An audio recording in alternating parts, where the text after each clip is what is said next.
Attack the enemy!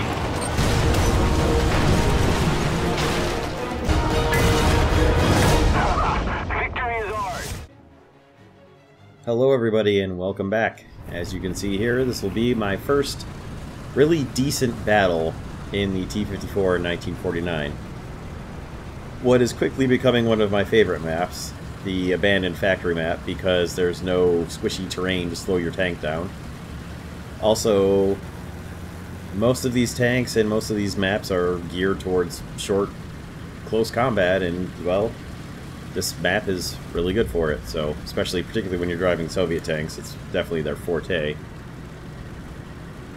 Anyway, I had finally researched the 412D shells, which are the best APC-BC shells that the T-54 1949 has to obtain or acquire. So, this was my somewhere around the first, second battle or so, maybe third, I don't know, with the 412D shells. Maybe it was the first. But they certainly are worth getting the grind for. Definitely the best 100mm APC-BC that the Soviets get, for sure. So, we've got battle going on. I don't need to hurry to the point, and came up and made a little hidey spot behind this bushes here.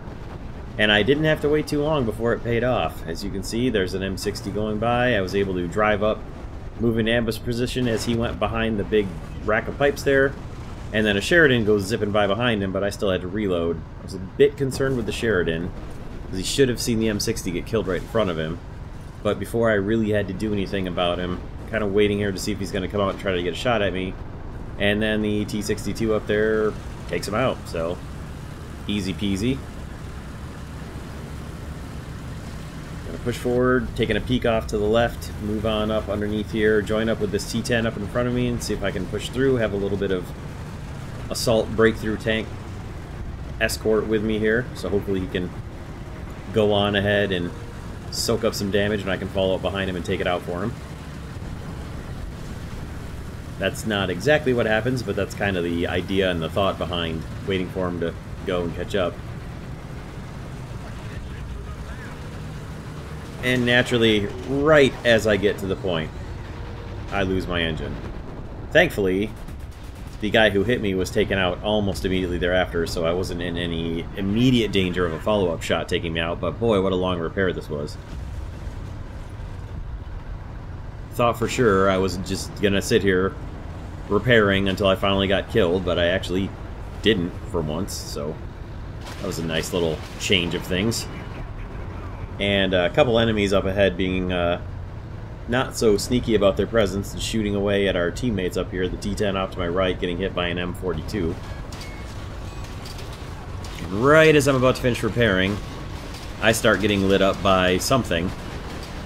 Able to move out of the way, try to line up on this M42, and by the time all the smoke and dirt and dust and everything clears, I've got no shot at him whatsoever. And then for some inexplicable reason, he comes pulling forward and drives right back into my line of sight. No idea what he was trying to accomplish. Then just off to my left here is an M60A2, who thankfully did not have Shillelagh missiles. And I also lucked out pretty much with my return shot on him as it was whipping the gun barrel. But I was able to hit him and take him out for my second kill. Or rather, my third kill. That was my third kill. Leopard gets taken out just in front of me by the T-10. Very nice. And then there's more enemy fire coming in from up front, so I'm going to move around this big old oil fuel tank here and get myself into a position where I can cover the exits from their spawn without shooting into their spawn, and line myself up to continue capturing and see what I can see.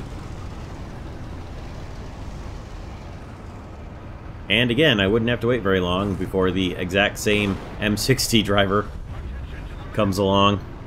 I always feel the tiniest bit guilty when I kill somebody's spare vehicle, but not that bad, backup vehicle. And then here with this Kugelblitz, I get a great shot in on him with the BR-412D shell, and it somehow was not a one-shot kill. And then a follow-up shot somehow also does not kill everybody inside this Kugelblitz, although he's down to not very many crew members left.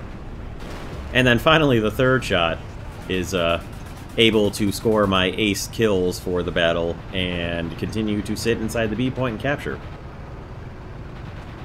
Now, if you look at the team on the minimap, they are spread out all over the place, which isn't the worst thing in the world. However, there's not a lot of enemy team left, as you can see there, and they don't seem to notice this and move in to help out in the capture point, which at this point, it would be much more useful for our entire team to collapse onto the B point and just sit there and speed capture than have 19 guys all in their spawn stopping their SPAA from respawning. Because sure, a Kugelblitz is dangerous, and maybe a Gepard with APCR shells or APDS shells would be dangerous, sure, but they're not going to kill 12 of us in their capture point. It would capture much faster, this video would have been over faster, but hey, whatever. It also allows me to show you guys just how bad the turret rotation is on the T-54 1949, even with the upgraded turret rotation. So slow. You're not going to win a lot of speed, quick draw duels with this thing where you've got to turn.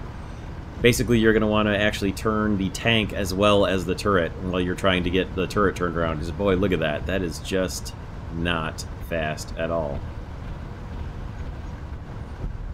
Now, I've got some damage on my tank, but none of it is to the turret or the turret rotation gear, so just not a fast-moving turret. Faster than the Type 62, I suppose, but that's hand-cranked. This is not.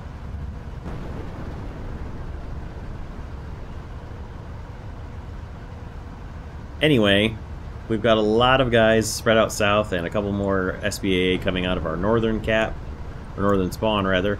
And like I said in the chat, come on guys, come in and help us at the B point. Let's get this captured and get this battle over with. Just too many people not anywhere near the cap. At this point, there's not a lot of enemies left, so you don't need to worry about them flanking like you do at the start.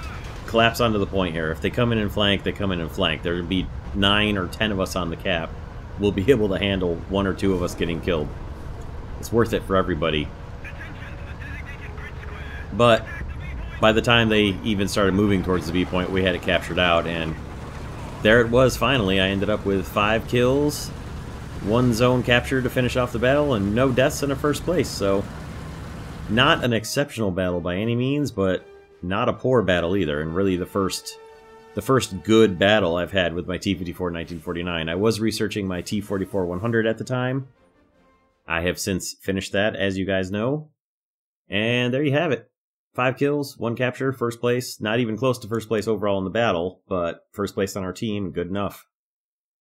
So there it is. Like I said, not an exceptionally great battle, but good enough, and easy enough to make a short little quick video out of it for you guys for today. So hope you all enjoyed this one. Thank you very much for stopping by. Look forward to seeing you guys soon in another War Thunder video, and have a great day, everybody.